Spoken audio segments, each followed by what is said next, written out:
Good evening and welcome to the June 17th, 2019 meeting of the Merrimack School Board. If you could please rise and join me for the Pledge of Allegiance.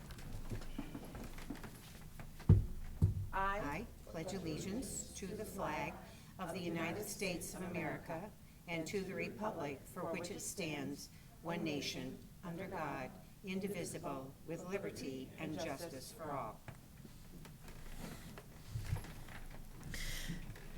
Thank you very much. Item number 2 is public participation. Anyone from the public that would like to speak, please come and state your name and address for the record. If you're a student, we only want your first name and grade. Seeing none, I will close public participation. Item number 3 is a legislative update, and I know our legislators well enough to know that they're not here, so we will close legislative update. And I will go on to item number 4, which is the presentation of a Girl Scout Bronze Award project, Girls for Green Lunch Trays. And I invite to the table Helen Saunders and Maria Tribeau. Is it Tribeau? Tribeau? Okay. Thank you for coming and welcome.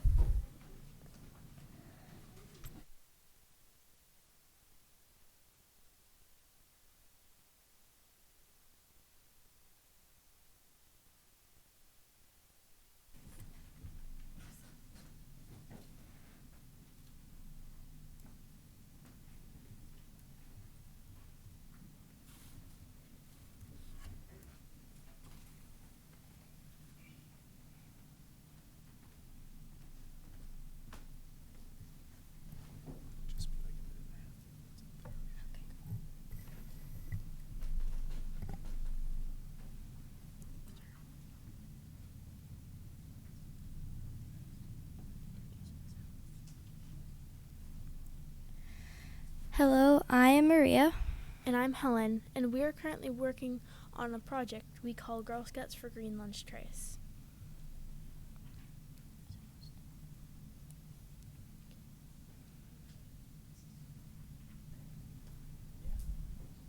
And I think the technology is just about warmed up.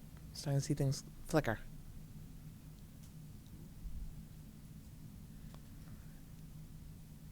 Is it up? Is it up? I think it's loading still. Yeah, Justin's in the back room with the headset, so I think he's going to come back out to help. I swear this is working seamlessly.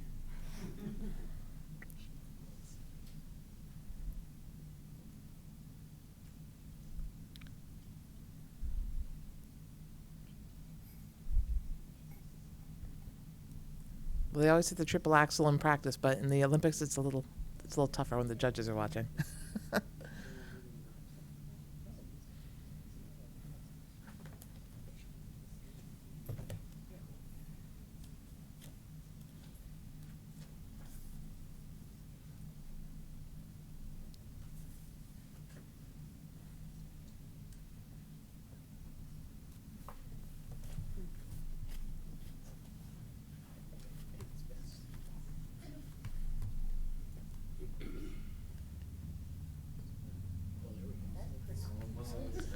It's something. We should have done the presentation earlier.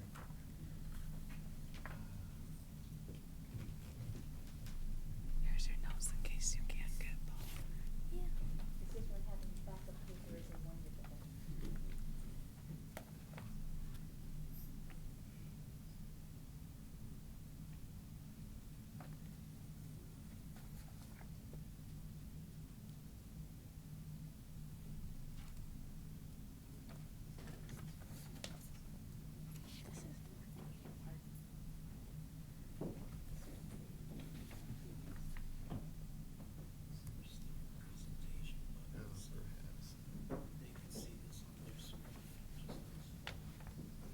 Hey, there we go. Okay. Hey, there we are. That's because I came to the table. Yes. The man behind the curtain took care of everything. Thank you.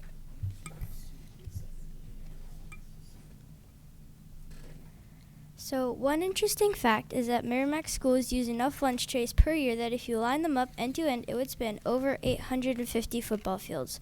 Or you could walk on a styrofoam lunch tray bridge from JMU's all the way to Lake Winnipesaukee.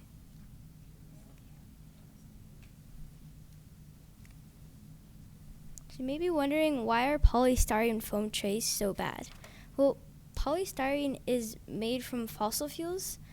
Polystyrene has tiny amounts of chemicals which can cause cancer. The manufacturing process is very harmful to the worker's health, and polystyrene actually never decomposes, so every single piece of polystyrene ever produced still exists today, and it contributes to the excessive amounts of trash in the ocean. So Merrimack's current lunch tray usage.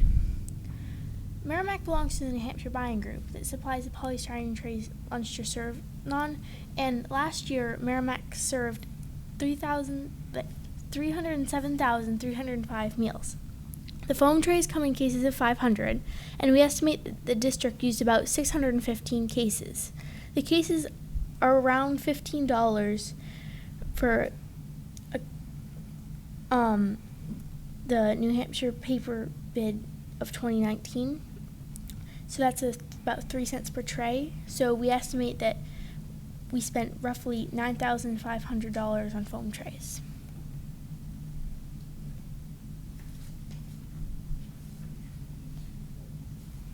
So what are our other options? We could use reusable trays. They're multiple use, they're made of plastic or metal, they're cleaned in a dishwasher. They're not as sanitary as the foam trays, but they're a one-time investment. They do not release any unsafe chemicals, but they do not appear to be available from the same purchasing group that supplies our current trays, which is one of the downsides. So biodegradable trays, they are one-time use. They are made of sugarcane, paper, or cardboard. They do not require extra work to clean. They are pretty sanitary. They are a yearly budget item, and they do not release unsafe chemicals. They are currently available from the same purchasing group that supplies the foam trays.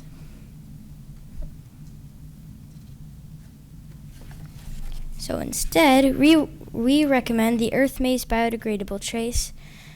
The Earth Maze trays compost in 3 weeks. They are microwavable and freezer safe, so they are very durable.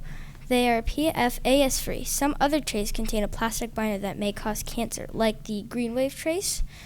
They are moisture and grease resistant, and they are currently being used by the Bedford School District. They are certified as made from 100% bio-based material called Ingeo. NatureWorks turned greenhouse gases into PLAs called Ingeo. So by now, you may be wondering, what is PLA foam exactly? PLA foam is made from expanded polylactic acid. PLA is taken from renewable sources, including starch or sugar. PLA has similar properties to that of expanded polystyrene foam, such as excellent heat insulation and exceptional impact resistance. The impact on the environment. During the creation of polystyrene trays, an alarming amount of greenhouse gases are produced. For the transportation, these trays must travel for 6 to 8 hours to get here. During the use, they may leach chemicals into food, and during the disposal, they take more than 500 years to break down and never decompose. The Earth Maze trays versus the polystyrene trays, 70% less greenhouse gases are emitted. And for the transportation, these trays must travel for roughly 19 or 20 hours to get here. During the use, they will not leach chemicals into food or other things, and unassisted, such as in landfills, they will break down in about 3 weeks.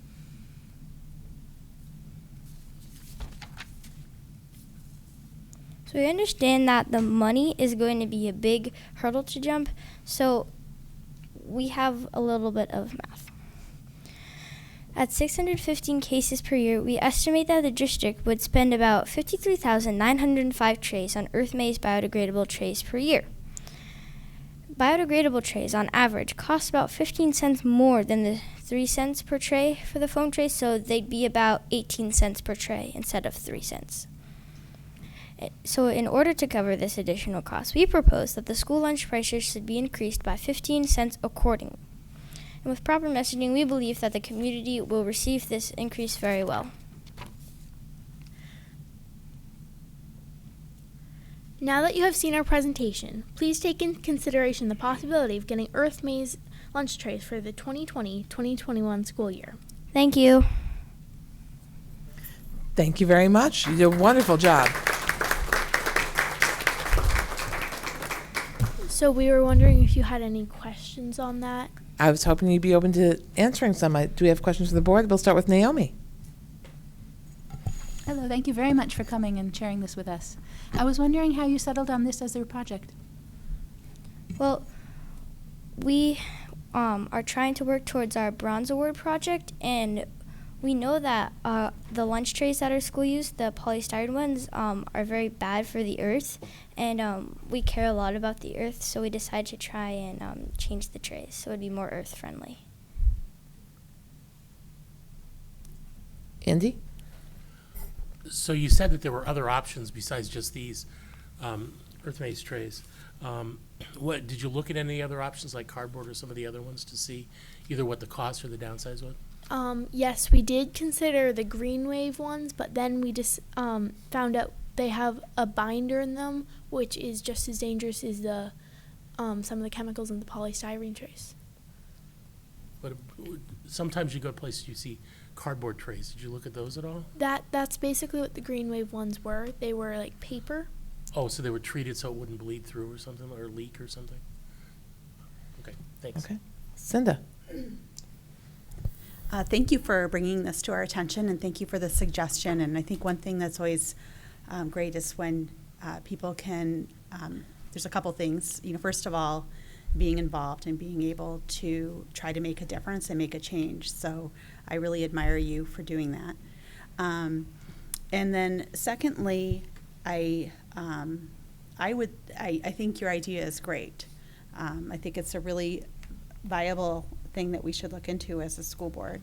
And I would suggest that we strongly consider this as we approach the budget in the fall and bring in Dave, the person in charge of our lunch, is Dave Zicke, that is responsible for our food service. So I think that you have a great idea. I think caring about the environment is fantastic. And once again, I thank you. Thank you very much. Could you tell us a little bit more about this Bronze Award project? So what is the Bronze Award? We don't get a lot of Girl Scouts coming to our meetings, so we appreciate it. So the Bronze Award is a Girl Scout award that only a junior Girl Scout can earn, and it is presented. It's the highest award that a Girl Scout junior can earn, and it is achieved by you have to do a project that makes a difference in your community, and it has to last. Well, you have to spend a total of 20 hours working on it. So far, we've spent 22 hours working on it, and it has to last for a very long time without having to either be replaced or redone. So you can't do like a food drive or anything, because then that is just one thing that lasts maybe 30 minutes or so, or just a couple hours. And so example, at Wasserman Park, for a Bronze Award, they built a shed at the dog park so it could hold like supplies and things. So that was one. Excellent. Another example is it's similar to the Boy Scout Eagle Award. I think that's what it's called. And but Girl Scouts, you have 3 of them. One's for juniors, one's for cadets, and one's for seniors. So we're working on the junior one, which is called the Bronze Award. Thank you for the clarity. I appreciate that. One thing I would really like to recognize is you did your homework. When you think about the information that you got, it was not something that you would just pull up and find. So you had to speak with some people in our district to get some information, correct? Yes. Yes. So you spoke with maybe did you speak with Mr. Zeke? Yes. Which starts with a D, which is very interesting. Yeah. D-Z-I-K-I. Silent D. The silent D, the only silent D I know in names. But and so you did a lot of homework on that. You did a lot of homework on the impact to the earth. So how much time did you spend doing your research? Maybe 10 hours. That's because you could not just get it very quickly. You had to make a lot of appointments, didn't you? Yes, absolutely. So your perseverance needs to be recognized as well. You really had to follow things through that weren't just going to jump out as we do when we go to Google. It was beyond a Google search to get this work done, and that really does show in what you presented tonight. So this is very impressive. I think that we will definitely want to look at this at a future agenda item, just as Cinda was saying. So, Marge. So I want to ask, after you do the presentation to the school board, then do you have to go before a Girl Scout board to determine whether you get the bronze award or not, or what's like the next step? For the junior bronze award, we do not have to meet with council. The Girl Scout Council is the deciding factor. They do the patches, they do the badges. But for this, we do not have to approve this with council. For the silver and gold awards, you do have to approve the idea with council. But we do have to fill out quite a bit of paperwork. Welcome to adulthood. Early. Comes with lots of paperwork. So you don't need a letter. We'd be glad to give a letter from us if that would help you with your paperwork to thank you for the presentation. So I can coordinate with, are you at both at the upper elementary? Yes. Because I see Mrs. McGill here, that maybe we can coordinate a letter to her that she could get to your homes, if that would help you. Sure, thank you. Be glad to do that. Could I? One time? Matt? Yeah. Yeah, thank you. Hi, how are you guys doing tonight? Good? Good. Good. Some of the best ideas that we get emanate from you, because you guys are our future, and you're having us think a different way. When I was looking at these Earth Maze trays, sometimes when you do a specific brand, there can be a limited supply or a shortage or something like that. So I'm sitting here in my mind thinking, okay, these are the same as any sort of biodegradable trays. And then you brought up the important point, which educated me, that like the cardboard trays have a chemical in them that makes them just as bad as the styrofoam trays. I wouldn't have known that. I think cardboard, okay, cardboard is cardboard, it's just gonna go. So if we look at this in the future, we would probably go through the bidding process, and we'd have to make sure that we look at the specifications of all the trays to make sure they don't have that ingredient in there. Also, when Or we met, maybe you could come back and be a consultant when we open the bids. yeah, when we met with Bedford, Yes, I we heard did about that. we did hear that when more school districts start buying the trays, there will be a better supply of them because they'll be either shipped in larger quantities Right. or a factory will be open closer to here. Yeah. So there will be less of a worry about the supply of trays Mhm. because I know Bedford's dealing with that. But they say once 2 or 3 more districts will open up to the idea and get the trays, there will be a better supply of Yeah. them. Excellent answer. So, Thank you. Earth Maze is actually fairly new. I believe it only came out like a few months ago. Yeah, yeah. So they don't really have a lot of like factories to. They're building produce their the book of trays. business right now. Yeah. So that's good. Yeah. And there's no shortage in people trying to help in the environment, so it's a good, if you're an environmental engineer, it's a very good industry to get into, so, you know, maybe you could think of that in the future. I know, you're just, but you never know. And if you're a consultant, it means you can charge like a lot of Lot money of an money. hour. So that's good too. So keep that in mind. Are there other questions from the board? Thank you very much. You gave us a lot to think about tonight from something we didn't even think about before today. So we thank you very much. And I think there's more to come. So we will make sure. Are you going to be middle schoolers next year? No, 6th graders. Okay, so we know where to find Mrs. McGill, but we'd find Mr. Carragher if you're going into 7th. Yes, Cinda. And then I would suggest we also keep these young ladies posted. when That's we do exactly. it. We want to make sure that they're getting the updates, so we'll make sure Mrs. McGill gets regular updates on when we're going to be discussing it, so that way you can keep track, and we'd love to have you back as well. Oh, if it gets that far, we'll have them speak at the deliberative session in We front will of 200 absolutely. people. No pressure. Right. So, absolutely. Thank you guys so Thank you. Thank you.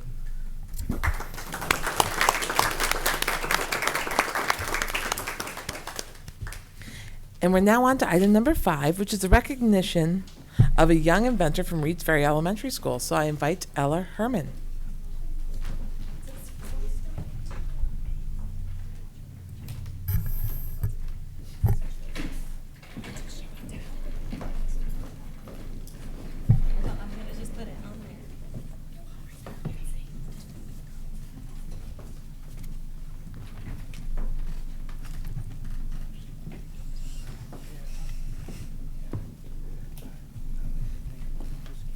So, and welcome Principal Yarlott.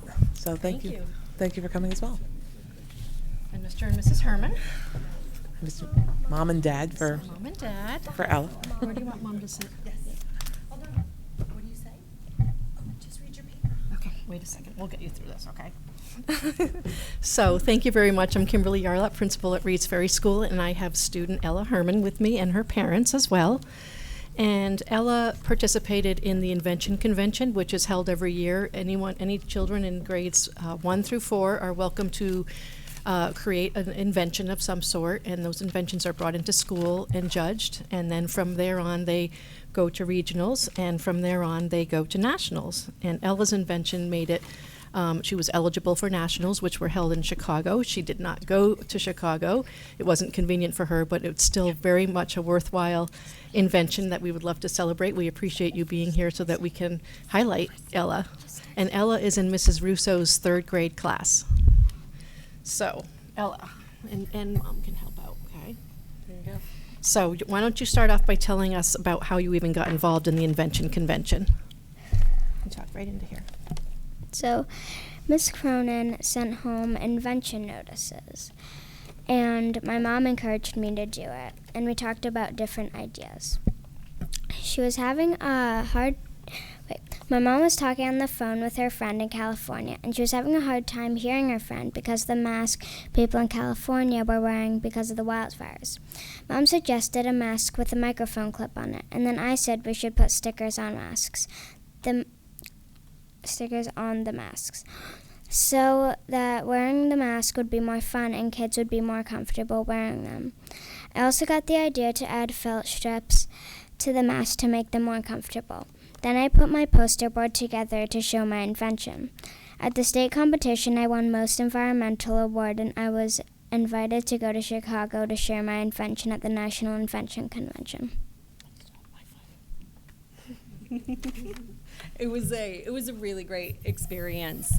Before Ella did this, she's obviously shy speaking in front of groups, but it was something that helped her come out of her shell. And she was always saying things like, "Oh, I'm bad at math," or "I'm bad at this or that." But having the opportunity to really showcase some of her skills and combine like creativity with science really just opened up a whole kind of new world for her. So we're really thankful for the opportunity to have the Invention Convention at Reeds Ferry. And thank you, Ms. Yarlott, for inviting us here and inviting us into regionals as well.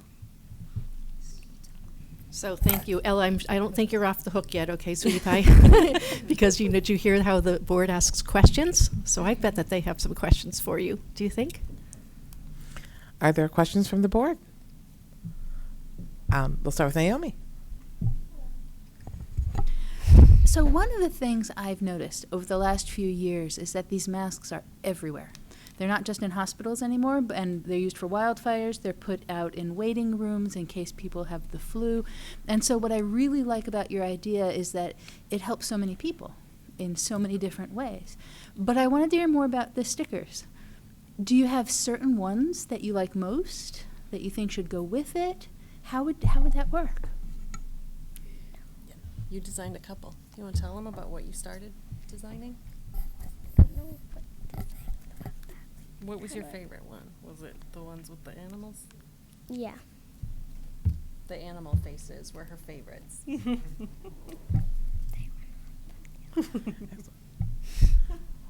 Does anyone else have any questions, Bella? Cinda.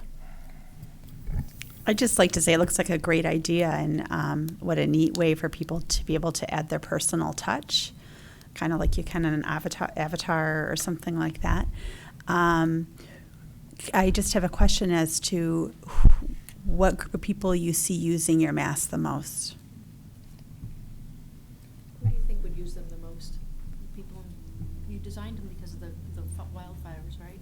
Yeah, like Californians mostly. Californians? Okay. No, I think it's really neat, and I could see that even like in doctors' offices, and it'd be various pediatrician's office where it'd be kind of friendly and a conversation piece. But I think you did a great job. I think you have a really great idea because they're certainly not comfortable. So even the extra touch of making it a little more comfortable by the ears was a really great idea. And thank you very much for coming to us. And I was looking at your board and I saw that you have for kids kit and for teen kits. So the microphone clip is for people with cell phones? Yeah. So that way they can talk to their friends and still have the mask on. That's an excellent idea. So I wanted to show that you have different groups for different features for different groups, and I think that's really smart. So, Andy, did you have a question? I thought I saw your hand, sorry. Cinda and Brandy. I saw Brandy, sorry. I knew I saw something in the corner of my eye, so I'll let Brandy go and then Okay. Cinda. One place that I think would definitely make great use of this is for pediatric dentistry, because I think that there is some nervousness surrounding going to the dentist. And when a dentist is coming in, it would be so fun if they could choose a mask based on what the kids enjoyed. So I truly love your idea, and I hope that this goes a lot farther. Thank you. You're welcome. Cinda. I just wanted to know if your mom has a good patent attorney. Do you know what that is? No. It's someone that it's a professional that protects your work, so no one else can steal your idea. That's a good one. We did get a call from people who wanted to develop it and do We some did? smog testing. You remember this? While you were at the convention. I maybe posted it on Facebook, and maybe there was some interest to see through the idea of an accessory kit for masks. Great. Yep. Excellent. Wonderful. Well, thank you very much, and congratulations. What a great third grade, and you're already winning all the competitions. That's very cool. Very cool. So we have some stuff in high school, in middle school, and upper elementary school, and these clubs are going to be looking for you. So just want to let you know you're a hot commodity now. They're all going to want you to be in their club to come up with new ideas. I think you'll have some fun doing it too, though. Thank you. Thank you. Thank you so much for coming. And have a good summer. I forgot to tell all of you, all you students have a wonderful summer, because tomorrow at midday is your last day. We're on to item number 6, which is the recognition of high school teachers. So I bring to the table Phil Carl and Trevor Knight to feature their exceptional projects. So for one teacher, I'm a parent, and for the other, I'm a customer. So I look forward to both. So thank you for coming.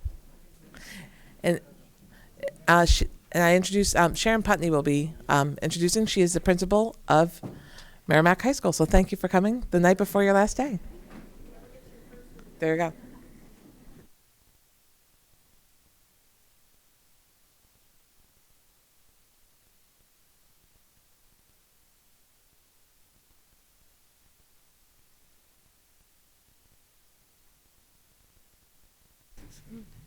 I'm pleased to be here tonight to honor 2 outstanding staff members from Merrimack High School, Phil Carl and Trevor Knight.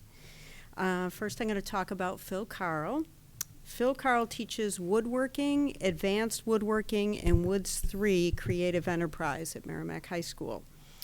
The Merrimack High School Wood Shop is the recipient of a Guild of New Hampshire Woodworkers grant for $1,375, which is used to expand STEM curriculum using the latest technology in hollow form turning.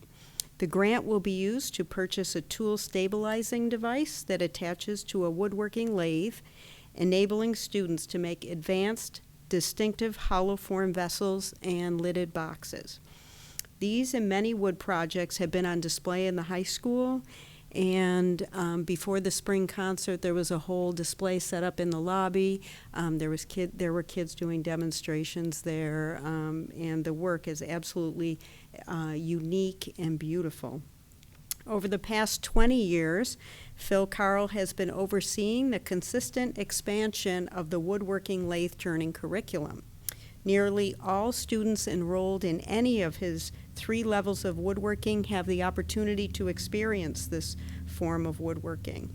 He's now instructing his advanced students in hollow form turning using a technique he learned last year at the Manchester Makerspace from demonstrator and New Hampshire guild maker Dr. Charles Sheaf. He's also been a guest at the MHS Woodshop, I think, too. Yes. Yes. Mr. Carl works with the Guild to partner talented Guild members with teachers through a program called Guild in Schools. Because Phil Carl continues to be a lifelong learner, our students are benefiting from this latest technology, and they have the opportunity to demonstrate their skill and creativity through wood turning. We want to thank and recognize Mr. Carl for his efforts in exposing students to new wood turning lathe techniques and for applying for and receiving the grant from the Guild of New Hampshire Woodworkers. And I know that Phil has some things he wants to share as well, but we want to thank you for that. Thank you. Thank you.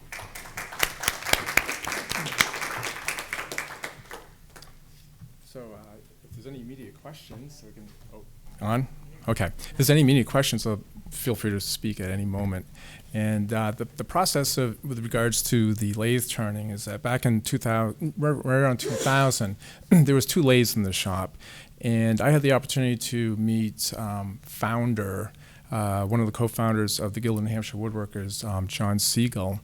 And I had the opportunity to learn from him some sharpening techniques at his shop. And when I was there, John was showing me the things. And I go, John, he's one of the top 10 spindle turners in the country. And so I said, John, I asked him a question. I said, if you were a furniture maker, would you be doing what you do in this industry as a business? And John goes, no, my passion is with spindle turning. And if I was a furniture maker, I probably wouldn't be doing what I'm doing. And John specializes in renovations in regards to historic sites and buildings and structures.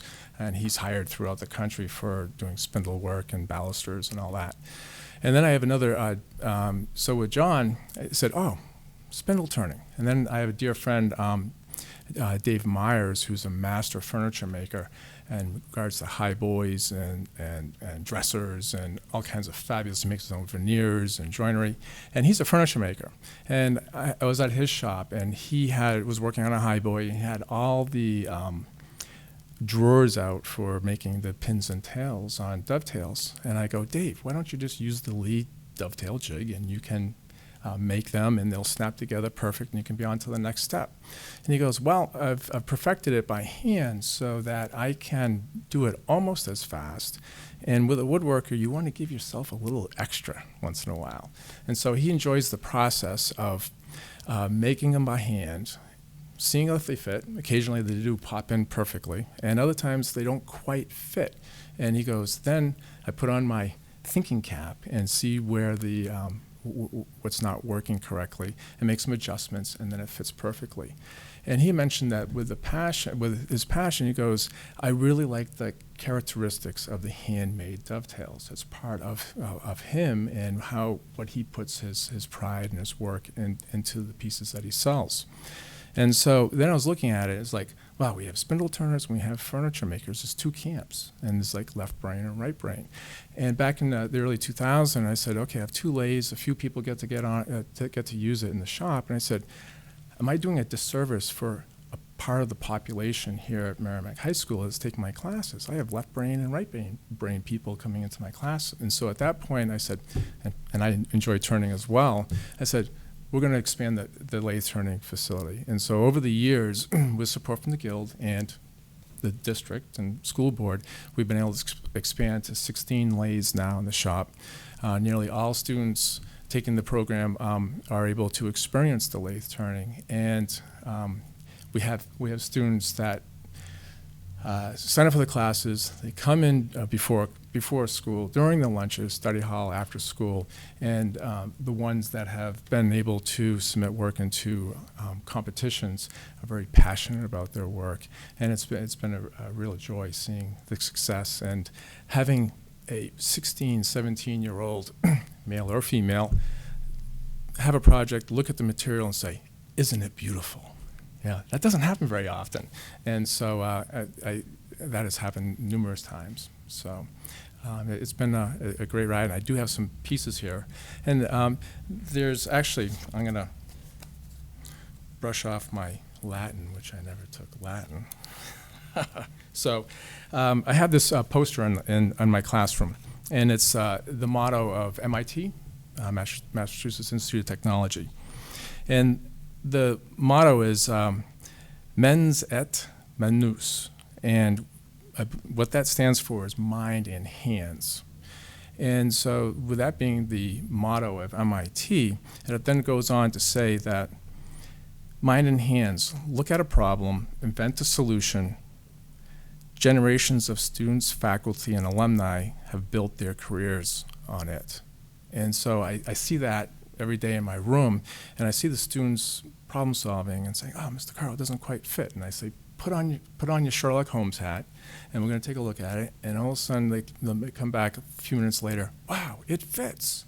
And it's that hand and eye and working that is I see self-confidence build in students, and it's very rewarding for them. And so it's a great place to be. So what I have. You need some help? I passed out. Do I need to? Do you need help? Oh, you'll need. Oh yeah, you can. Thank you. Do you want to talk while I pass these? Thank you. So what I did is I printed out just a few pictures here of this year's winner of the hollow form competition sponsored by the Field of New Hampshire Woodworkers, and this is a piece of ambrosia maple, and ambrosia maple. This is by Matt St. Laurent, who's a graduate this year.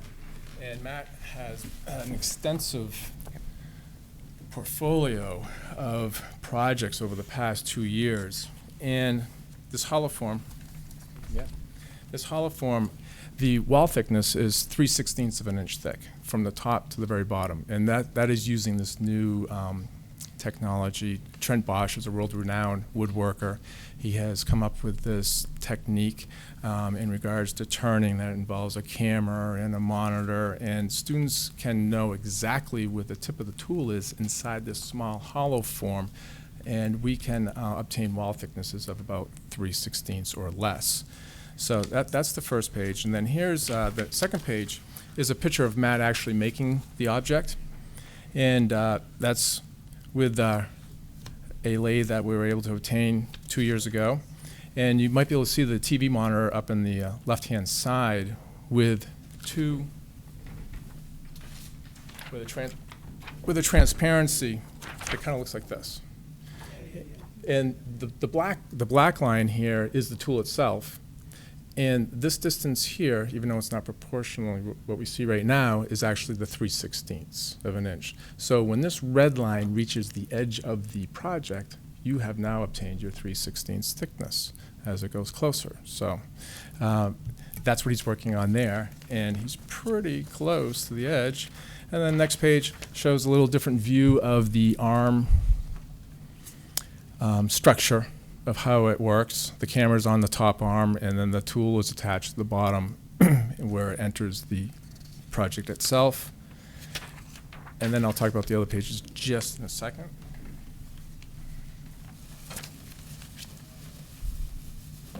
Now, of course, the joy is that on weekends and late at night after school, I get to make some too. So this one is here. I needed to try first. And so this is my first one, but Matt's was just like this, but a little bit taller and a little bit bigger in diameter. And also with this, we talked about the golden ratio of thirds. Many things that Greek and Romans and architecture and furniture is that the portions of thirds is very important and pleasing to the scene. And so, by all means, put your finger inside, pass it around. But that is an example of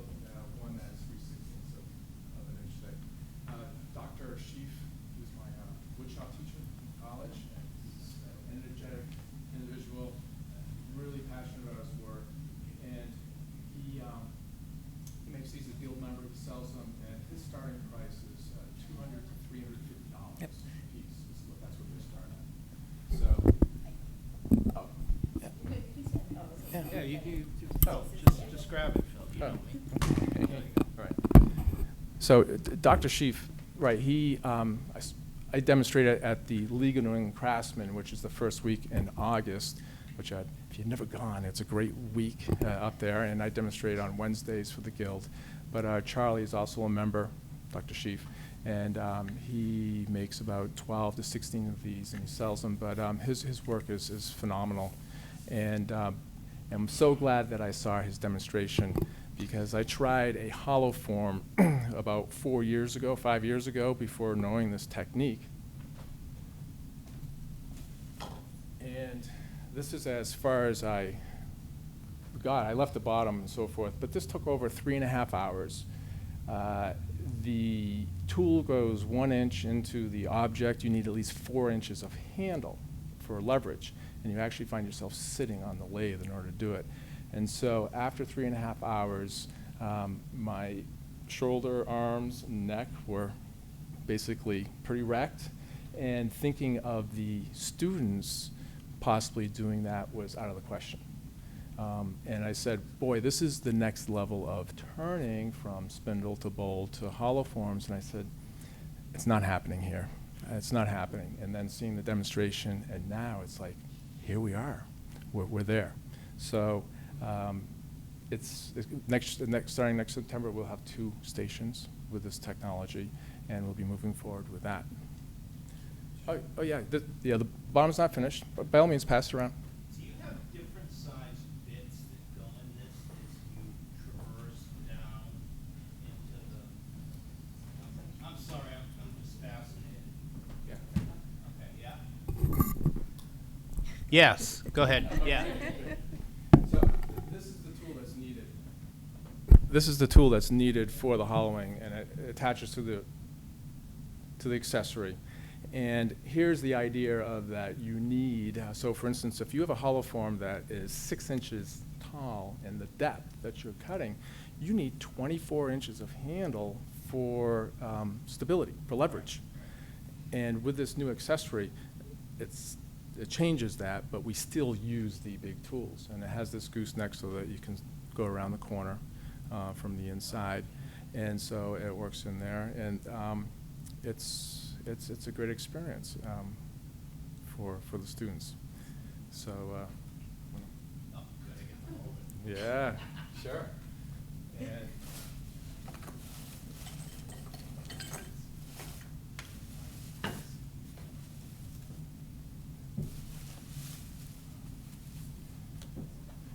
And so this was a A.J. Knunst, fabulous turner years ago.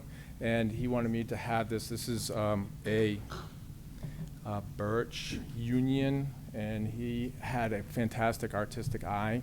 And all what you see here is the wood itself in regards to spalting.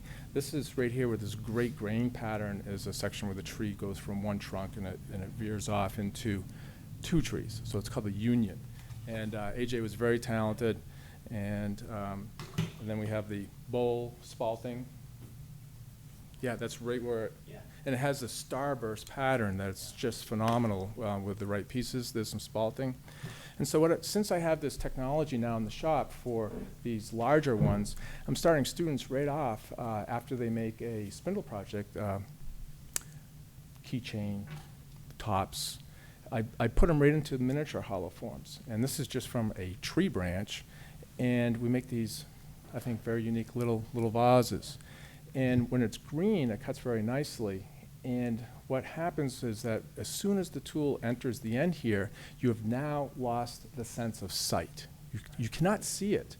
And so what it does is it not forces, but it encourages the students to use your other senses, the vibration, the hearing, and your other senses in regards to knowing what's going on in there.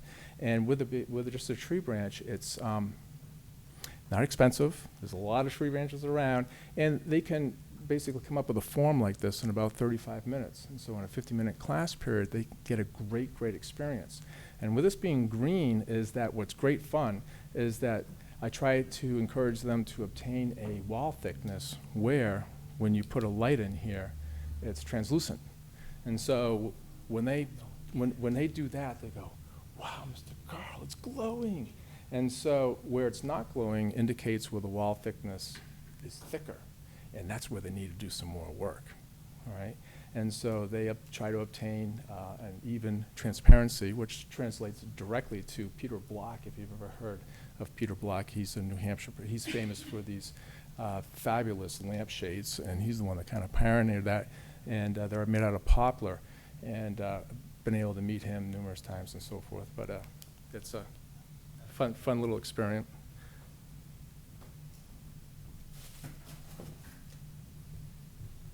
And then when they're done, they have a nice little hollow form like this, which is kind of fun. And then this is just a great one. This is a material that came from the front of the library, a Colmenar maple, and there's just a few pieces left in the shop, and it's really unique. But this was from a project that Brent Whitney, back in like 2007, and in there that we worked on in regards to the tree needed to be removed from the property. And Brent Whitney and I made a number of bowls that are on permanent display in the library. And but it's just a unique wood. I just love the finish with that.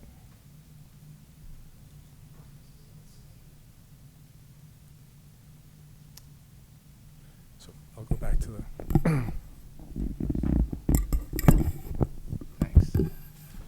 Those are all not easy wood to work with. I mean, when you're talking about birch and everything like that, I mean, there's a fine line between shaping and disaster. Right. Right? There's basically a few factors in regards to a successful cut, and that is speed, tool angle, and tool sharpness.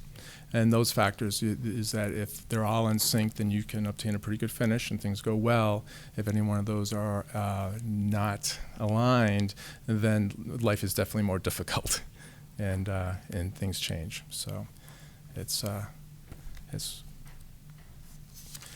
so with the packet, the last that I have is the latest Guild of New Hampshire Woodworkers event that took place in May, and we had some wonderful results there as well, and a number of students. It was at Sanborn Farms up in Sanborn, and I highlighted on the back page of this here, and there was a compliment that came from the Guild that was very meaningful to me, and I highlighted that on the back, and it says the quality of the pieces submitted range from traditional rustic stools to a shaker candle stand that could stand proud in any New Hampshire Furniture Masters exhibit. And when hearing that from the Guild really struck a chord. And I was fortunate, he's a junior, and now a senior, as Matt St. Laurent made the shaker table, which I brought in. He allowed me to hold on to it for one more day. And I did this project back in 2007 with 2 advanced woodworking students, and I've always wanted to bring it back to a classroom of 16. And now with the lathe situation the way it is, I tackled it this year. And both semesters, fall and spring, students made this project.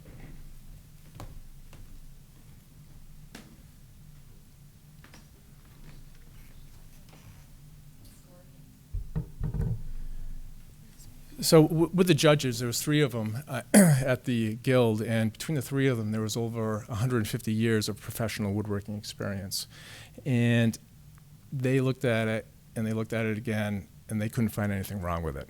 And that's largely due to Matt's diligence and just eye for perfection. The shoulder here, from where the legs come up to the shoulder, the average clearance there is 1/8 of an inch. No, Matt brought it to a 32nd of an inch. The cleats are gorgeous on the bottom here. It's all dovetails on the bottom. So right there with the dovetails, and it's not about the money or the value, but right there's $125 just for the dovetails on the bottom. They're super, super clean and tight. Everything's to perfection. The top, is absolutely gorgeous. And from Cherry, and Matt, he spent more time than just the class period scheduled time.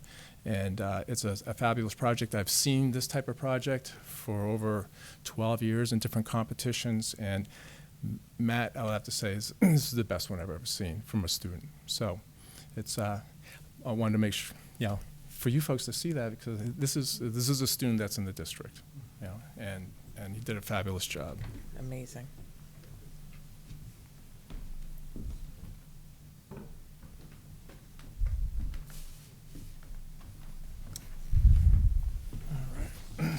So, and then lastly, I'm taking the opportunity, and on the very back page, I've put a list in regards to the competitions that we've been in, from the Deerfield Fair. That's something new that Amy Piccolo, the photography teacher, has started, and so we had a great showing with, I'm not going to read through all these, but 9 entries and 9 first place finishes at the Deerfield Fair. There's the results of the New England Student Woodworking Competition. First entry was back in 2014, and on 2017, we cleaned house. And so when they hear Merrimack is going to be competing, they go, "Whoa, there's not going to be much left for anybody else." But it's always good to raise the bar. So, and then the Guild of New Hampshire Woodworkers Lathe Competition, again, this year we competed in 4 categories. We had 3 first place, 2 second, 1 third, and a 5th. And so that was wonderful. And then the Guild turning event happens once every 3 years, and they're looking at now having it a yearly activity. So that is something to look forward to. That's why we have a 2018 and 19. So, wow, questions? I see Brandy, Cinda. Brandon. So one of the things that I know we do as a district is we really encourage our teachers to raise the bar and to consistently provide excellence in education. We don't just say it, we genuinely mean it, and we genuinely follow through with that. Anybody can teach, so they say. It takes somebody to really reach a child in order to actually succeed, in my opinion, in that. And I will say you have me excited about woodworking. So it's no wonder that your classes are excited about, this. And I mean, this is absolutely beautiful, absolutely beautiful. So I just want to say thank you. You are clearly very passionate about what you do, and it shows. So thank you for all that you do for our students. Okay, no, thank you. Cinda? This is a timely presentation for me. I had gone to Boston on Saturday with 2 of my friends, one of which is a woodworker and more of a hobby. He's been doing it for years. And so we went to the Museum of Fine Arts, and we were able to see the furniture from, centuries ago. And I was able to geek out a little bit with him on the way some of the joints have changed over time, or the way things connect. And so this is kind of fun to talk about woodworking here today. I do have a couple questions. The first one is, earlier you were talking about reaching kids with the left and right brains. Mm-hmm. Could you spend just a couple minutes talking a little bit more about that, and where you typically see right brain kids succeeding versus left brain, and how, what your perspective is regarding woodworking as it relates to left and right brains? Oh, good question. It's more of a discovery. It's providing an opportunity.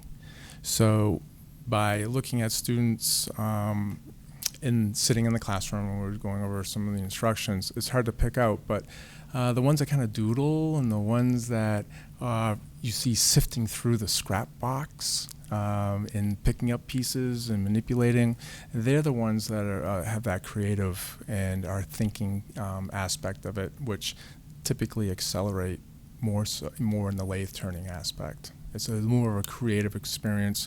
With the turning, you're getting all the stimuli instantaneously, and you have to make decisions based on what your sensors are picking up.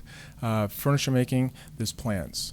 This needs to be 11 and 13/16ths, and this is the technique. So it's much more structured, and which is appealing to many students. I mean, there's a beginning, there's a middle, and there's an end.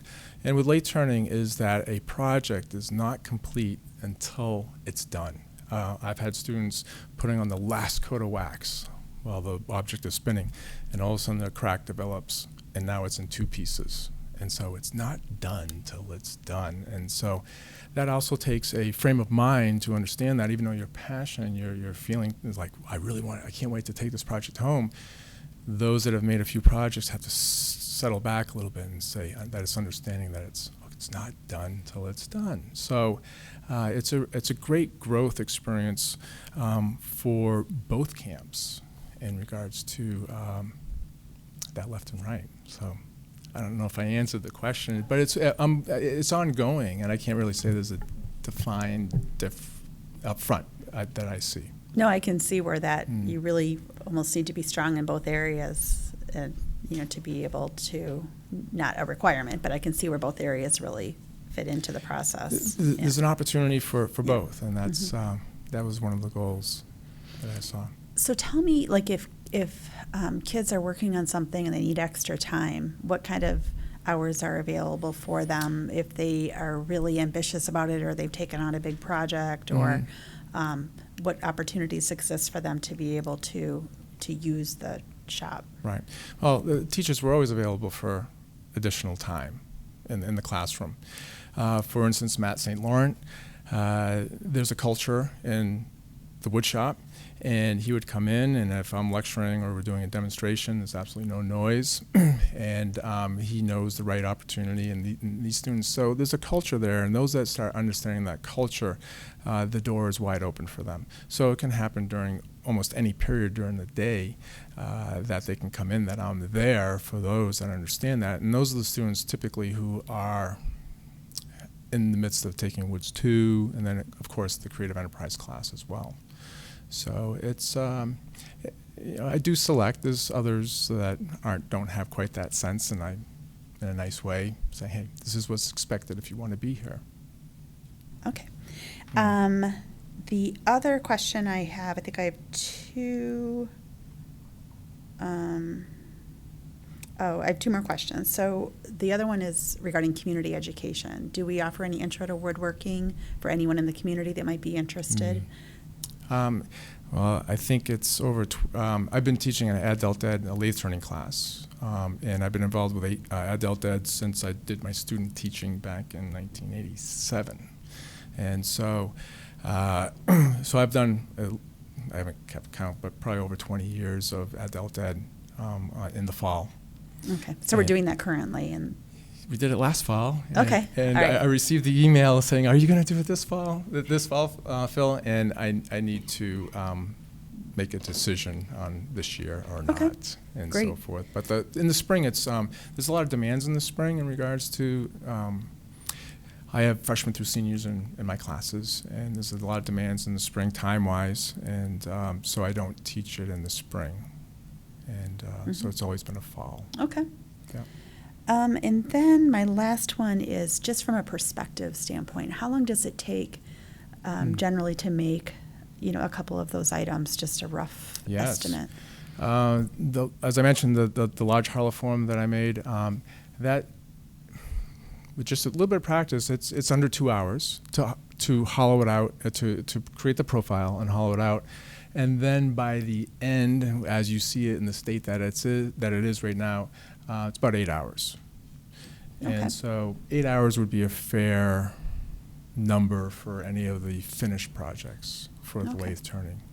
Smaller would be a little bit less. But as I said before, this accessory that I have with the one that I tried, the 3.5 hour one, in a way that kind of beat me up, and that's why it's still unfinished, but it's a good teaching aid. No, great. No, thanks for sharing that, and it really helps see the visual, and very appreciated the beautiful work, and thanks. the student work was gorgeous as well. So thanks for bringing that to show us. Are there any other questions? Well, as you know, I'm a consumer of your works. So at the spring concert, they have a club, an after-school club as well, and they will sell some of the items. So I did buy a couple of tables this year. Last year I bought 4 chairs. Which I think you brought 4 chairs. I bought 4 chairs. You take check or cash, just in case, for next spring. But if you ever get that square thing, let me know. We need to look at that. Look in the square.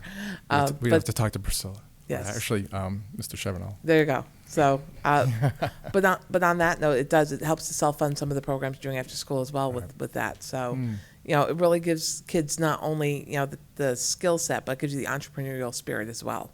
So if you have kids in the the high school music program, if you know when that concert is, they do have a really good display. So they have the lathes out. They're doing demonstrations. They're showing the work they did throughout the year. They're selling some items. So there's a lot of stuff going on that really would kind of give you a real, window onto what your program does. So, I'm a fan. So else I wouldn't keep buying, but because it holds up. But on that note, we do thank you for all that you're doing for our district and the passion you bring to the classroom and the passion you ignite in students in this area. So thank you. Okay, thank you very much. Oh, okay.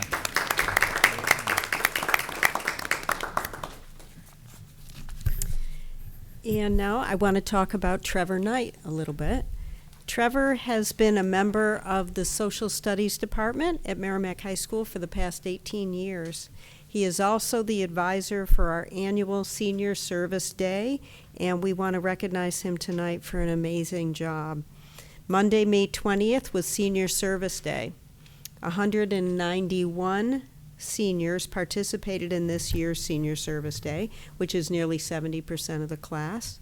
The students volunteered at 81 job sites throughout the community, and Trevor calculated that this was equal to about 573 volunteer hours for that one day. As one of Trevor's colleagues, Jess Scott, who is one of the chaperones, she noted that he coordinates with community members regarding what sorts of jobs they need completed. Over and over, community members express their gratitude for how our students help them do the work they can no longer do for themselves. He coordinates the students into groups with friends. When this chaperone checked on the students at the jobs, they were laughing and having fun working together. He had clear communication about what to expect, so all the students felt prepared. He provided chaperones with a planned out route to follow, ensuring that every single job site had adults checking in with students. Trevor's work in organizing Senior Service Day allows our students to experience what it means to give back and to help others. She expressed that Senior Service Day was one of the days that she felt this year most proud to be a teacher at Merrimack High School, and she was really proud of the students. So I appreciated that she shared that information about Trevor Knight. I can say that I went to the cookout afterwards at the American Legion, and I talked to a lot of students about their experience in the morning. They were so excited and very willing and proud to talk about the experiences they had had. It always came back to how they had worked together with other students to complete the assignment that they were given. Trevor also provided music and activities afterwards for the seniors to enjoy at the cookout at the American Legion, so it was a huge undertaking. I know that Trevor received many, many emails, voicemails, and thank you notes from community members following Senior Service Day. But we want to thank him for the countless hours organizing this worthwhile and successful activity that demonstrates the importance of volunteerism and giving back to the Merrimack community. So we want to thank you, Trevor, for all your work. I don't know if you have anything that you want to a little bit, yeah. It's definitely not just me that makes this event a success. Excuse me. I rely on my chaperones. We have 5 chaperones this year that did the work going around and taking attendance and making sure that everything was going well on the job sites. If I could just name them, Elisa Montemerlo, Carolyn Masterson, Sue Cloutier, who's retiring this year, Jess Scott, and Tammy Lambro. I also rely on members of the community in a couple of different ways. Whenever I make the phone calls, I encourage them to share with any of their neighbors the service that we provide, and so we get a lot of repeat business, if you will. So when I think about different parts of the community, there are names of people who I make sure to call and who really help me organize on the local level. Carol Perkins, who's the president of Camp Sargent Co-op, does a lot of work for me over there. Cheryl Langolier, who's the secretary of the Island Drive Association. She helps me with those households. Bruce Rasmussen this year helped me with the Merrimack Senior Citizens Club. Sally Sanborn was my contact at Wentworth Place this year, and Phyllis McCarthy helped me at Parker Village Condos. So as you can see, these are members of the community, and they're not necessarily members who are taking advantage of the service and having things done for themselves at their households, but looking out for their neighbors and their community. And again, I really rely on them, and it helps make the day a success. I think really for me, the American Legion is an incredible partner with the Senior Service Day. This year, Commander Roland Roberge suffered through so many phone calls from me, and really came together with quite an event. I mean, the American Legion provides hundreds of dollars of hamburgers and hot dogs and sodas and waters, and they generously let us have a celebration on their grounds, and it really comes together so nicely for the students, not just for a celebration of the work that they've done, but I think also it's a senior class. It's a moment for them to get together and celebrate themselves. It's one of the early kickoff senior events unofficially, and I think that has a powerful impact for them as well. And of course, the administration helps me quite a bit. Sharon Putney helped me organize the date, and Rich Zampieri as well with the weather call, and is it going to be acceptable weather? How much rain is too much rain? And Peter Bergeron also. I mean, May is so busy. We have to coordinate around AP testing that really takes off 2 weeks that we really can't do the event. And there's a blood drive, and there's the mock DUI event, and it's really just so many wonderful things that are happening. But it helps us find the place in May. It takes a lot of work with the administration to figure that out. And then finally, the teachers at Merrimack High School have to be really flexible with us. Having so many events where, in this one in particular, where they're going to lose more than half of the senior class, they have to be flexible, not just with losing part of a class and dealing with that, but also with our rain date and the possibility that maybe it won't be today, maybe it'll be the second date, and having to shuffle things. So we're conscious of that, and we really appreciate everyone's support throughout all of Merrimack. Are there any questions of Trevor? I see Cinda, and I see Brandy. So you guys want to go back and forth? I'll give Cinda the first shot on this one. How many students did you say participated? This year, it was 191 seniors. Wow. So that's about 2/3 of the class? Yes, it really is just shy of 70%. Okay, wow. That's terrific. I actually saw a couple of the students in my neighborhood when I was walking my dog one morning, and they were, I don't know, we just started talking to them, and we thought they lived there, and they're like, no, we're helping this family here, and they let me take a picture, so I will send that picture off to you. They posed for me, and I have the picture, so I'll send that over. Thank you. You bet. And then how long have we been doing this as a district? This is the 23rd annual Senior Service Day, and it's had a couple of different names over the years. I think Seniors Helping Seniors is the one that might be the oldest term. Okay. Oh, it's great. And then lastly, how would community members, what's the best way if they're watching at home? How would they find? Would they just call the high school? Oh, sure. I mean, they could call the high school and just ask about Senior Service Day. It's actually not the only program that the school does that gives back this kind of volunteer service. The National Honor Society does a raking program in the fall. And so lots of times when I make my phone calls, people will say, we're great because we had help already. And I love hearing that.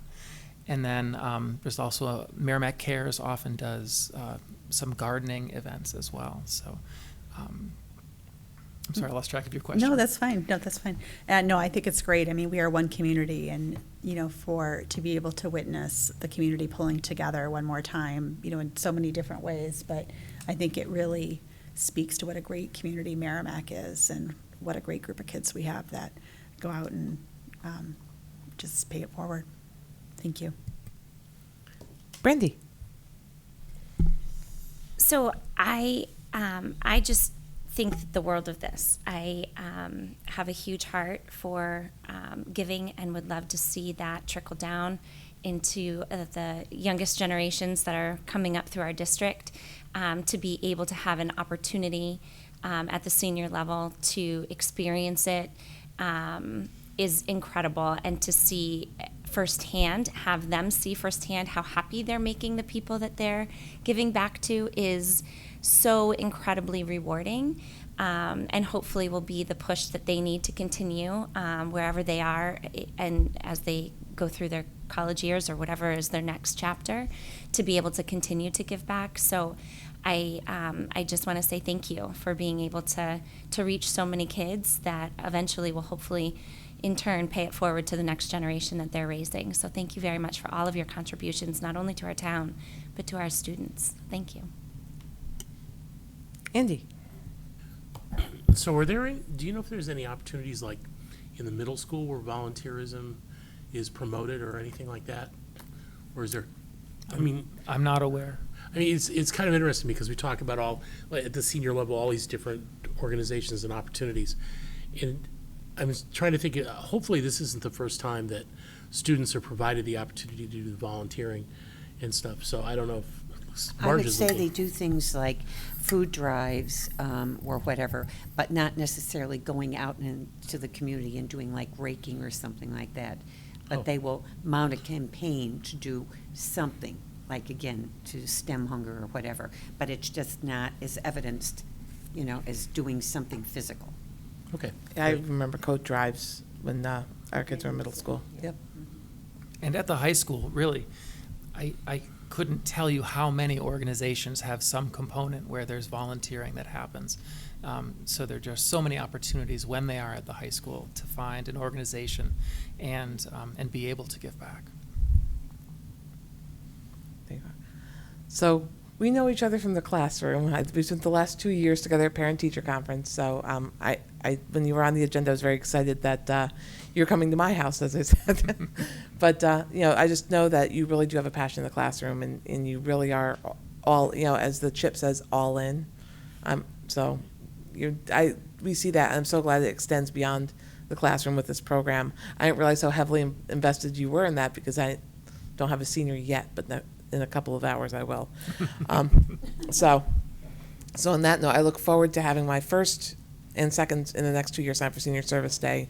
And but it definitely is something that I have to say, even seeing social media, that people are going out and really just acknowledging that there's good in this community and in our youth. And what we didn't know until tonight was how much goes into making that so. So we know what the kids are doing, but we don't know what the work that went into making that happen was. And so thank you for coming here to shed light on basically going beyond the classroom to really reach out to the community the way Merrimack High School does. So thank you. Thank you for all your hard work. 18 years in the district, that was a surprise to me too. So I wrote that down. I'm like, so I need your cold cream because you're... So I would not have guessed that. So, but we thank you very much. And are there any other questions? Comment, absolutely. I'm pretty sure this might be the best school board meeting ever. We're gonna have them all like that. Oh, the kindergarten that's a, yoga yeah, pose. it's a tough Oh my one. gosh. Oh my gosh. But amongst the top, I think. Absolutely. So, well, thank you very much, and have a great summer. In a couple of hours. Thank you. Thanks, everyone. Thank you. Thanks. We're on to item number 7, which is the fourth quarter curriculum review with Mark. I agree with Cinda. This is pretty special. And what I would say is that great as it is, it's just a small sampling of what really does happen in our district all the time. And so it just happens that it's a great night that I have a chance to talk a little bit on a night where you've seen demonstration of what we've tried to talk about. We do. So I guess what I'd like to do by way of starting is just to sort of talk about, in the last year or so, I've talked a lot about, the experience in Merrimack of the last 10 years. and partly that's it's because 10 years is an even number, and it's interesting to look back so we can look forward. And then it's fair to say, I think, that in the last 10 years, almost nothing is recognizable anymore in what we do now from then. A lot has changed in our business, and if you go back even a little bit further, say 20 or 30 years ago, there really is no comparison to now. If you just think of the introduction of the smartphone, you see those things sometimes. If a student is born on a certain day, the things that they would never have known, or the things that they have only known. So if you just think about that, and that impact on a student's learning now, then you really can't compare what your experience was to what students' experience was. And by extension, what that means is that what used to work 20 or 30 years ago wouldn't even be in the same conversation now. So the progress of time has just forced educators to have to adapt. We have to be different. And that's matched by the fact that change is difficult, and sometimes the requirement to change can't always keep pace with people's ability to accept change, but that doesn't mean we shy away from it. So tonight I just want to briefly cast an eye backwards just a little bit so that it can put the context for looking forward. So over the last 10 years or so, teachers have been provided opportunities to create the conditions that will optimize the learning experience for children.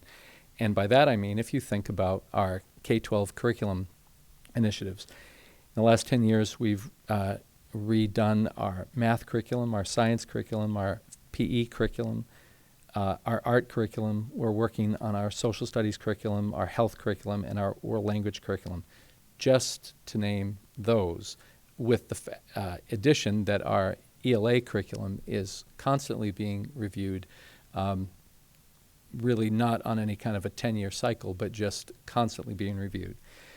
And when I mean that teachers have been party to that, this is not a district where we've top-down tell people how they're going to teach or what curriculum they're going to teach. Teachers have been brought to the table, understanding what they know about teaching and learning, understanding what they must learn about teaching and learning, and then bringing teams of teachers from across the contents together, from across the grade levels rather, together to develop a scope and sequence K through 12 for these content area experiences.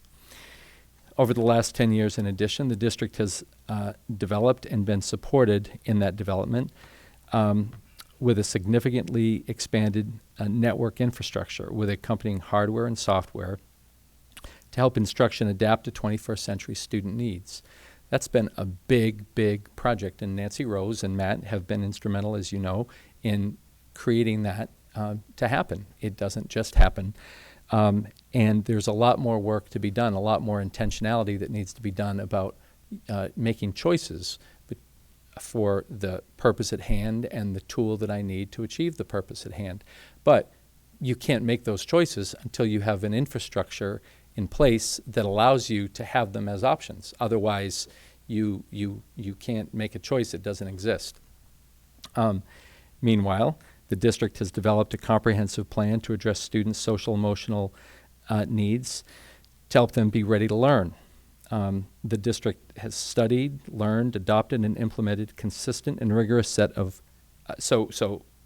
relative to that, they've worked hard to develop a consistent and rigorous set of standards to apply to social emotional learning. And that's not just because we think it's a good idea. It's because students have challenging lives. Many students have challenging lives, and those lives come into the classroom. We can't deny it. If you spend 10 minutes in a classroom in any one of our buildings and talk to teachers, you will know that that's true, and that we can either choose to ignore it and allow our students to just kind of deal with whatever that means for them and and their teachers and their peers, or we can try to be proactive and help teach them the skills they need to be productive people. And so that is creating a condition to learn for all students, because we can't say we're in for all students if we then just teach to the easiest learners that we have. So we have to do that. We have, over the last 10 years, gone through the whole process, as many districts in the state and the country have, of understanding what content standards means. And we've had to learn that, and we've had to put that into place and internalize what it means to teach to standards as opposed to teaching to what I think is a good thing for a particular student to know. That's how it was 30 years ago. So if my teacher liked to do diagramming sentences, didn't really matter what the standards were. There were no standards. I'll just diagram sentences until the cows come home. And then I go to the next year's teacher, and I guess I can diagram sentences, but I can't necessarily do anything else. Those days are over. We have content standards and expectations, and teachers have had to learn what those are while the plane is moving. So it's kind of like whatever that expression is, you know, fixing the plane while it's flying, because we can't take a year off to get these things figured out. We are also teaching. So that's a huge, huge thing that has happened in the last 10 years. We're actively developing and reviewing a revised elementary report card, and that is a huge undertaking, more of which you'll know about next year. But that assessment system can't be the same way that it was 10 or more years ago. It has to be revised. We're trying to incorporate the NEASC recommendations over the next few years to apply to the upper grades as well. So that initiative is happening. In the last 10 years, we've had multiple state assessments. 10 years ago, we had NEAP. That went away, and we had NECAP. And that went away, and we had Smarter Balance. And that went away, and we had SAS.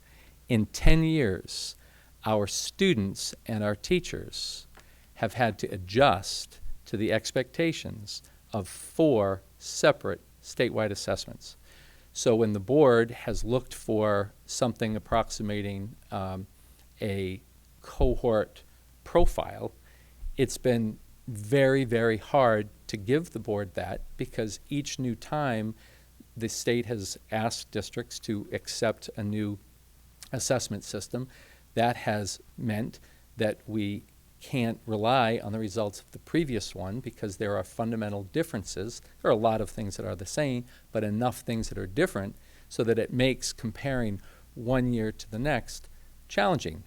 And so imagine the life of a teacher having to try to adjust to that. I'm not saying poor teachers. I'm saying it's simply a fact of a teacher's life, and it's important to say. That's just a fact, and teachers are working hard to adjust to that and to have their instruction adjust to that as well. So those are just a few of the realities that have happened in Merrimack over the last 10 years. So if you think of a puzzle, and maybe you like puzzles or don't like puzzles, but those people who do like puzzles generally approach the completion of a puzzle in one of two ways. Either you find the edges first, and then you fill in the pieces, or you find and sort all the pieces and then find your edges. So what we've done in Merrimack, either way, the goal is to put the pieces together to make the puzzle complete, and whatever picture emerges, that's the goal. But in Merrimack, during this last decade of really extensive, big changes, we've been assembling our pieces. That's what we've chosen to do. We're putting them together. And the reason that we're doing that is because if we found our edges too soon, we'd be confined, because even as much as we have been putting these pieces together, curriculum development, social emotional learning, assessment mechanisms, we've also had things change, and we've had to respond to those changes, meaning new pieces have come in. So we can't create a frame when more things are being introduced all the time. So these last 10 years have really been trying to put the puzzle pieces together. And And we're getting confident now that we can see the edges and how the pieces are fitting together within them. But now what we need to be about, so now I'm kind of trying to cast an eye forward. Now what we're trying to be about is figuring out what that frame is going to look like. And so we have worked extensively with an organization called CAST. CAST has been, is most well known for its work with something called Universal Design for Learning.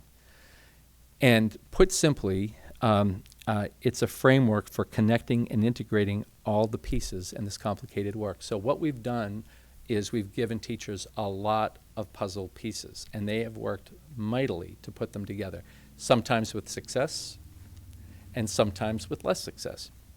But even in times of less success, it hasn't meant that people haven't tried. But what we need to do now is we need to try to bring a framework, a template, to help people sift and sort all the pieces so that they can make most sense of a student's learning, governed by a couple of things. Students have to have a voice in their learning. We say that a lot, and we have to get better at actually trying to do that. So you put the puzzle pieces together, but then there has to be a place for students to say, this makes sense to me or this doesn't make sense to me. And it's okay to say it doesn't make sense. And in the old days, it might be that a teacher would say, well, my way or the highway, buddy, this is what you've got to figure out. And it's just not the way we do it anymore. But that's a skill set that needs to be taught. So we've got the puzzle pieces together. Now we're really trying to use Universal Design for Learning as a tool to help teachers do that. The three principles of Universal Design for Learning are these, and I'm taking these right off the website of CAST. Multiple means of representation, meaning we have to give learners various ways to intake the information. It can't be that a teacher stands at the front of the room and talks at students and hopes that, you know, most of them gets it and those who don't deal with it. It just can't be that way anymore. So we are using UDL as a mechanism to take those puzzle pieces together and figure out what do individual learners what is the best way that they're going to intake the information. Another core principle of Universal Design for Learning is allowing multiple means of expression. So there are some students who are very verbal, and they can verbally process what they've been taught such that a teacher can feel confident that they, quote unquote, get it or master it or understand it. Some students are very uncomfortable speaking publicly. That doesn't mean they don't understand the content. For them, there has to be another means to express what they know. So perhaps a more traditional paper-pencil assessment, perhaps some other kind of written way to express what it is I know. Because I know it, sometimes it's hard for a student, if you give them one way to express it, if it isn't their way, it's kind of hard for them to be able to prove to you that I actually do know it. The third core principle is multiple means of engagement. We have to try, even harder than we do now, to understand who the learners are in front of us, what gets them going, what jazzes them. It doesn't mean that we dumb down and that we ignore rigor. It means that there are ways to enter a student to get them particularly engaged so that then they can be open to learning and be open to expressing what they learn. Universal Design for Learning is a means and a mechanism for doing that. So I share this with you tonight. This is the first time we've talked about this, but this will be our focus not the first time we've talked about it, but the first time we've talked about it in this way. So our focus for August Academy is going to be introducing principles of Universal Design for Learning to our staff, not with the expectation that 3 days later they're going to be perfect at this, but with the understanding that we are committed to this framework of pulling all the pieces together that I've shared with you, plus whatever else the world is going to kind of toss our way, and put it into a framework that will be meaningful to teachers doable for teachers so that students can benefit from a coherent series of puzzles that is what they're learning, but with a skill set to be able to assimilate them all to make their learning meaningful to them. So this is going to be a multi-year initiative. We're staying with this, and you'll hear lots more about it over the summer and in the months following. But just tonight as an opportunity to kind of finish up sort of one time frame, as specifically talking about all the pieces that we've kind of assembled together, it's nice to put that in context of what's to come. And it matters that the community knows that though at individual moments it might not seem like there's a coherence to initiatives, there really has been an attempt to pull things together and to make them all be part of a piece. And so this is the beginning of the next phase of that.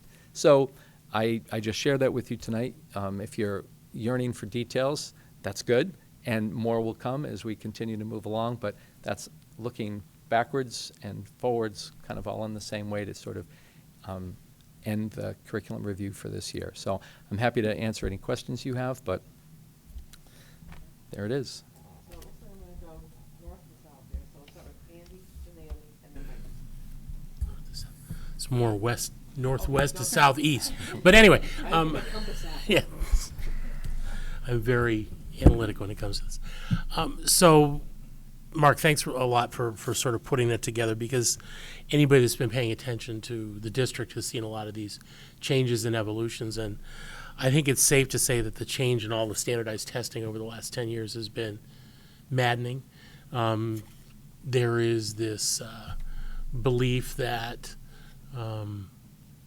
Merrimack's, in some reason, because in all these different rankings, is falling behind in standardized testing, but when they keep changing, it's hard to gauge. So I guess the question I have for you, as sort of in your new role as well as your current role, is for curriculum. If you can't use standardized testing as a gauge to see whether it's successful, how do you, as leadership, look at the district and the students and the staff over a period of the coming years to find out whether the stuff's working or not? Is there some, I don't want to use the word check and balance, but sort of that, how do you know whether you're going in the right direction, that you're having an impact, that's having a positive impact on the students? So I think partly the way to answer your question is if you just look at the 3 students who were here tonight, that's the beginning of a way to answer your question. I don't know how those students did on standardized tests. I'm sure they did fine.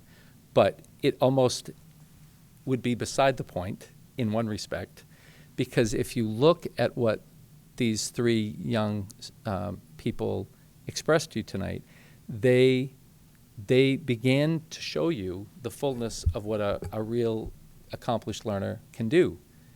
Research, presentation, public speaking, content knowledge, innovation.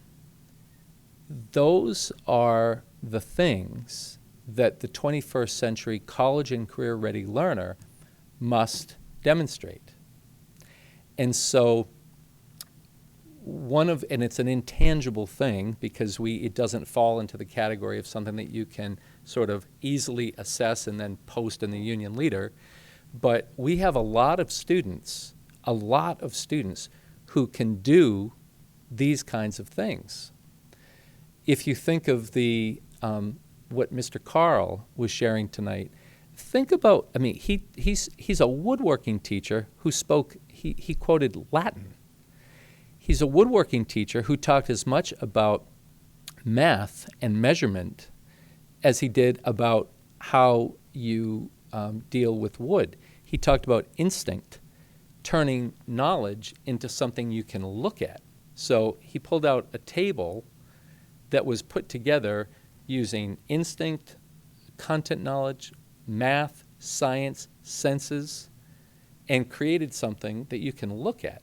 Now, I don't know how the young student who developed that table did on his state assessment, again, I perhaps well.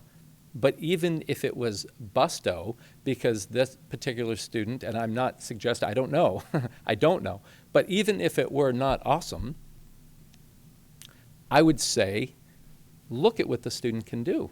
And you can extrapolate to assume that that's not the only thing that student can do. But if that student can incorporate all that knowledge and learning and produce that, better than likely can do many other things like that.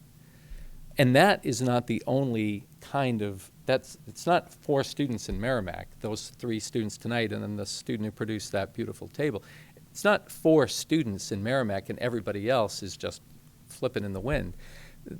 The norm is more that. So your question, I would say, we have to start looking a little deeper at our students and what they can do, and start looking for proof of what they can do beyond what happens on a state assessment, which I don't mean to suggest isn't important. This is not my goal tonight to discredit state assessments, but it is to say that there is a piece of what a student really is that isn't ever captured in a state assessment. And I think you saw good evidence of that tonight. And I agree, and I wanted you to sort of explain it, because state assessments, while it's cool to be able to look at numbers and ranks, it doesn't tell the whole story. And for me as a school board member, when I was sitting during the commencement a couple of weeks ago, to look at the breadth of different colleges that graduates had gotten into.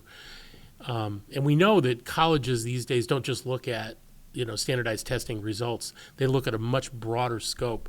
And we had kids going to Ivy League schools, Big Ten schools, Eastern Conference schools, all over the map, and I challenge anyone that is looking for whether we're doing quality students or whether the children and the students are benefiting from Merrimack's sort of education system, to look at things like that. Not what the numbers are, but the kind of places they go to school, the kind of crafts and skills that they pick up here. So in some ways, it was a little bit of a setup to get you to answer it the way you did, because what you said with 4 different standardized tests shows that the standardized test results, while it might be cool if a school is fortunate enough to get high ones in every time, it's not really a good measure because it changes significantly. And we don't teach to the test. We teach, and some tests are better at grabbing and showing some of the skills and capabilities. So thanks for sort of putting up with my question, but that was really what I was trying to get out of this. So thank you. Great. I just add to that, if you wouldn't mind, and that is, even while they're in school, they're proving throughout their school years that, and how I'm not a fan of using social media to validate the work that this district does, so I'm not going to. But what I would say is, when you think about National History Day competitions and how we send people to national competitions almost every year, how we have the Science Olympiad by the throat, because no one can beat us year over year. We are it. But we're not even a charter school focused on science, and we're getting to the national level and winning. So we are going to the Quiz Bowl. The Quiz Bowl goes to the Granite State Challenge. And all those schools that we get put up against at the Granite State Challenge, which has a well-rounded base of questions in the competition, we lost in the semifinals to the champion this year. And we have been at the finals, and we are there, and we're beating those schools consistently. We're going further in the competition than those schools that we're being put up against as inferior. So I think that we're validated in so many ways that a survey or a standardized test doesn't do, and we do that year after year in different ways and in different venues. So it just, again, revalidates what we do, and it doesn't have to be perfect in one area or this area, because when it gets out to it, when we apply the skills we bring from Merrimack High School, we master it. So that's, again, college and career readiness. We are ready for what we use that knowledge for. In my personal opinion, because I'm not a teacher by trade, more than most do. So just my personal. And I don't disagree at all. And I think one of the challenges that we as a district have is to be louder and prouder about this stuff. I mean, many times it's a byline in the paper or something, and maybe it makes the social media, maybe it doesn't. But other districts that have less success do a bolder job of touting their successes. And I think we as a district have a real opportunity that we can do more. So. I agree with everything that was said tonight, but there was one thing that did come to mind, and I think there is a metric that we can look at least on what it is and how we might improve it, would be the graduation rates. And I don't think that that's come before this table since I've been on the board. So I would say for next year, not that we dig into that now, but I think it also goes, looking at the graduation rates in the context of what our superintendent-elect is saying about the universal design for learning and how those two fit and how that best supports our kids that are at risk for not graduating. So that's definitely a topic I'd like to see early on in the fall with Principal Putney, as well as kind of all hands, our new John Fabrizio, as well as our students. Thank you. Thank you. But I think that is one metric that we can look at what that trend is. We can look at how we can improve it, and we can look at how we marry it with our approach to curriculum. Are we heading northwest to southeast again? Yeah. Onward. So switching back over to UDL, which is wonderful to see coming to center stage. I know that the district has done a variety of things related to UDL over time. It's not a new arrival in the district, but to get slightly technical for a moment, I'm a fan of the CAST model. I think it's marvelous that that particular one has been chosen. There are others out there, and it's just nice to see the familiar one landing here. One of the things that you talked about that I wanted to comment on more than ask a question is to highlight that when we talk, we or you or teachers talk about students tackling things in different ways, I think it's very important that people understand that the actual goals don't change. It's a question of removing obstacles that aren't related to the educational goal that's at hand. So, for example, if a student chooses to not present, it's because the topic, the thing that they're tackling, doesn't require presentation to show mastery. If the goal were to work on presentation, there wouldn't be an alternative not to present. So that's why it doesn't diminish the educational end goal as part of it. But what we're really doing is making sure that we don't trip students up with something not related to the thing they were learning in the first place. And the CAST model really excels at doing that. I'm looking forward to seeing it unroll into the district. The ringer has spoken. Yeah. So I'm assuming I'm up. So a few things. The first is I absolutely love this. And my reasoning is that, first, I want to say that I think our teachers do a really good job thus far of not necessarily following this particular model, but teaching to enhance each child's learning in very different ways. Each child in a classroom does learn differently without being necessarily following this particular model. I have seen firsthand a teacher who I just think the world of at Reed's. She totally had to shift gears for my son, and she did. And she reached him in a way that I was blown away. So I think while it's not necessarily put into this particular framework, there are teachers that are already doing things very similar to this currently. So to be able to model it, to be able to put it within a specific framework and be able to allow that to go district-wide, I think is incredible, and certainly just one more benefit to being a student in our district. Would you mind if I just comment on that now? Mm-hmm.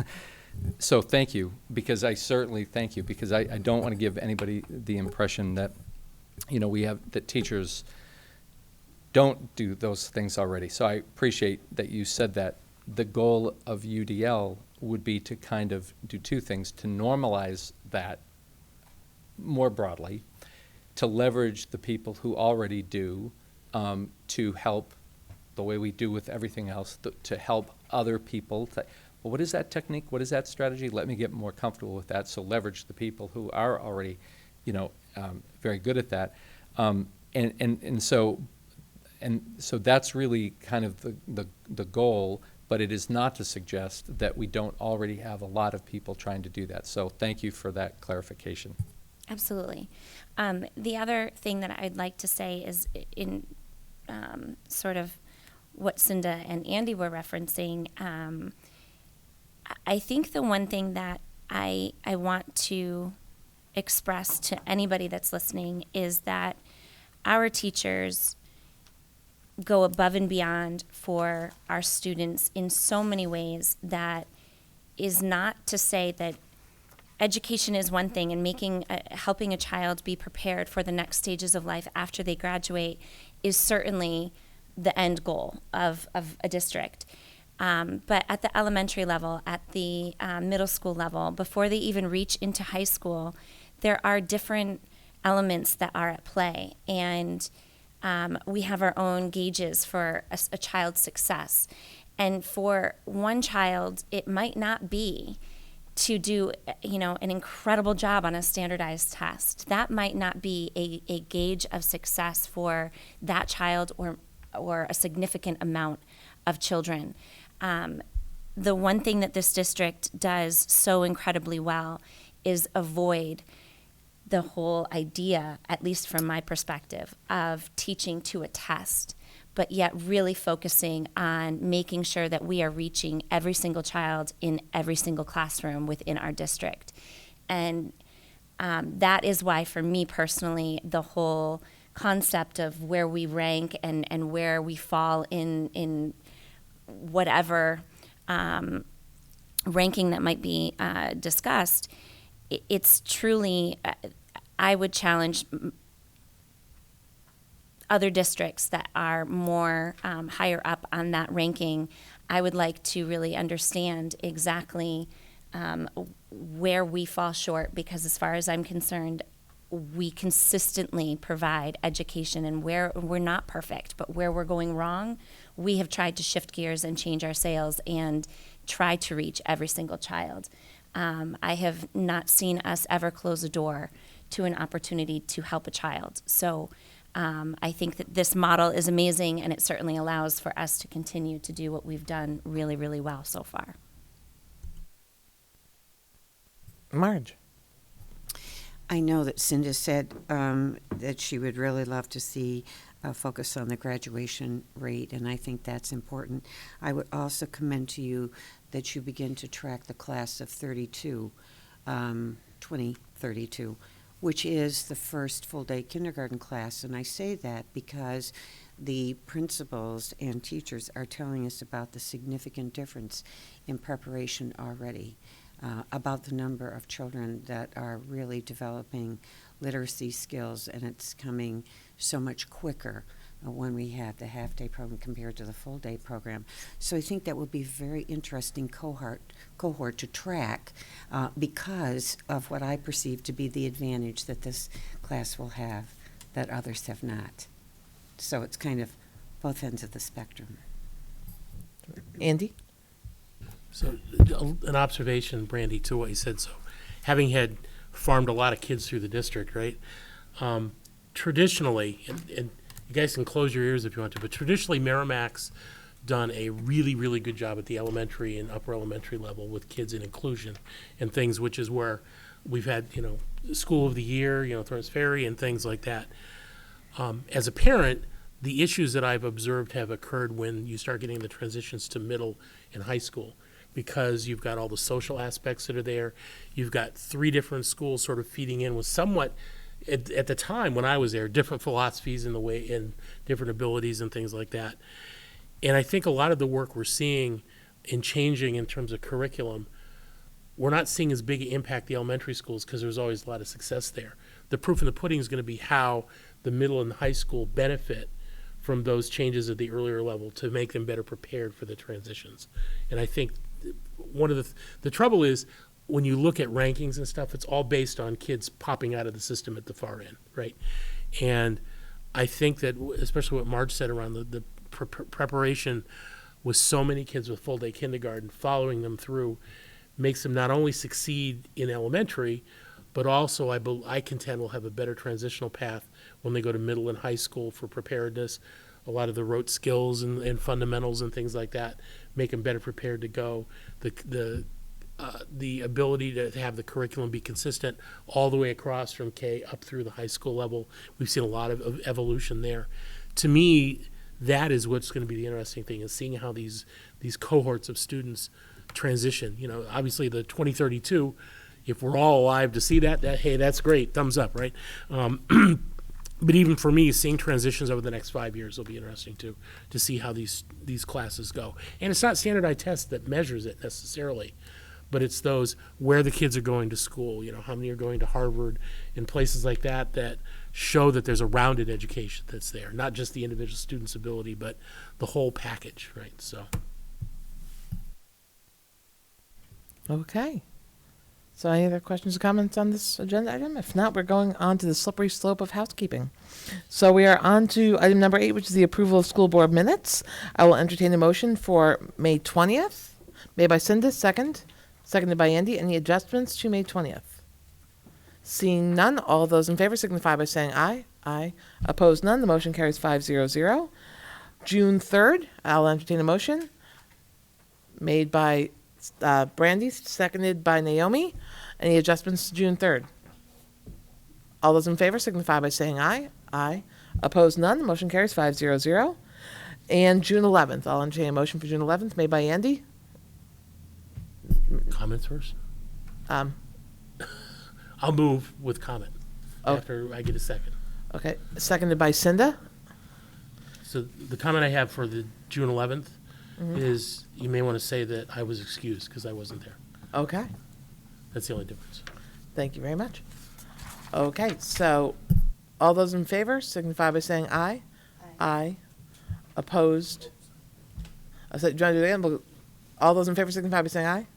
Aye. Opposed? None. Abstain? The motion carries 4-0-1 with Andy abstaining. We're on to the consent agenda with Mark. Thank you. On consent tonight, we have the following educator resignation. Melissa Moyer, school counselor at James Mastrocola Upper Elementary School. In addition, we have the following educator nominations.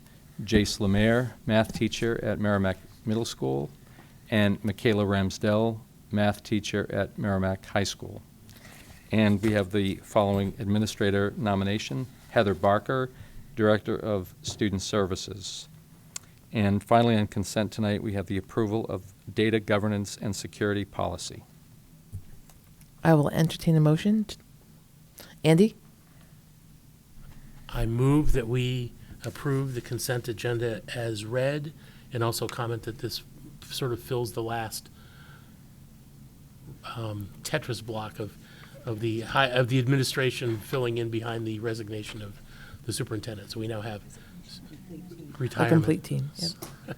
So we have the new superintendent-elect, assistant superintendent of curriculum-elect, and now the student services director-elect. So I think that's good. Excellent. Unless we don't vote, because you. So all those in favor signify by saying aye. There was a second by Cinda. Sorry. All those in favor signify by saying aye. Aye. Opposed, none. The motion carries 5-0-0. Item number 10, other correspondence. Is there any correspondence to come before the board? Naomi. I was included on an email regarding the summer work for students at the high school and enjoy continuing to be a part of that conversation as it's addressed at the building level. Thank you very much. Any other correspondence? Cinda. I was CC'd on correspondence regarding the high school yearbook and from a parent that had some concerns. So, Thank you, Cinda. Any other correspondence? Seeing none, comments. Are there comments from the board? I have one. Oh, geez. So, maybe I don't. I don't know. This is your last meeting. 1988. So that's when you started coming to board meetings as the assistant superintendent. And here we are. I know I wouldn't do well. Where's Linda? So we thank you so much for all your years. I can't do it. I can't look at you. But you will be missed. And thank you so much. Are you bailing me out, Andy?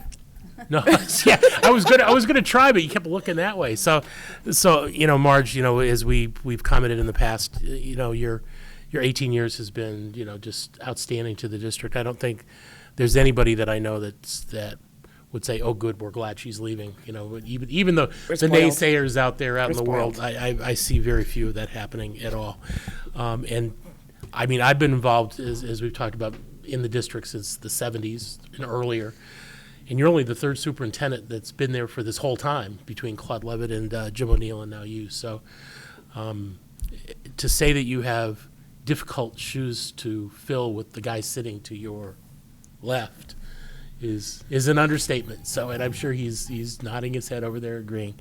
So, the good news is this isn't my last meeting with you because we have Ceresk on Wednesday. But from my perspective, I'd certainly like to thank you for all your years of service and what you've left the district in terms of your mark and the community, right? Certainly, I mean, the community district, the whole thing. So, thank you. Any other comments? Okay, good. Okay.